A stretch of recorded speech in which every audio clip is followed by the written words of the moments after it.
Scale use చేసి నేనైతే చాలా బోర్ అయిపోయాను. ఈ స్కేల్ యూస్ చేసి చూడు. వావ్, ఇంత మంచి స్కేలా, ఎలా చేసావు? మీరు చూడండి ఎలా చేస్తాను. ఫస్ట్ ఒక వెడ్డింగ్ కార్డ్ అయితే తీసుకున్నాను. ఇప్పుడు దీన్ని స్కేల్ సైజ్ అంత అయితే కట్ చేసుకుందాం. కట్ చేసుకున్న తర్వాత కటర్ హెల్ప్ తోటి నేను మధ్యలో ఒక కట్ అయితే పెట్టాను. ఈ కట్ ఎందుకు పెట్టానో మీకే తెలిసిపోతుంది, లాస్ట్ వరకు చూడండి. ఇక్కడ నేను స్కేల్ అయితే ఈమోజీ థీమ్లో చేస్తున్నాను కాబట్టి ఎల్లో కలర్ పేపర్ స్ట్రిప్ తోటి ఈ స్ట్రిప్ని నేనైతే కవర్ చేయబోతున్నాను. ఇప్పుడు నాకు కమెంట్లో చెప్పండి నెక్స్ట్ వీడియోలో ఏం చేయాలనేది. ఇలాంటి స్కేల్ ఇంకోటి చేసిస్తావా నా ఫ్రెండ్కి కూడా?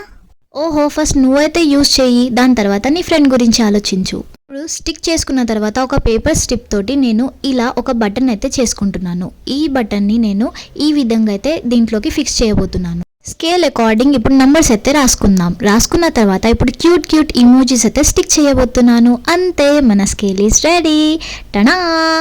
వీడియో నచ్చితే లైక్, షేర్ అండ్ సబ్స్క్రైబ్.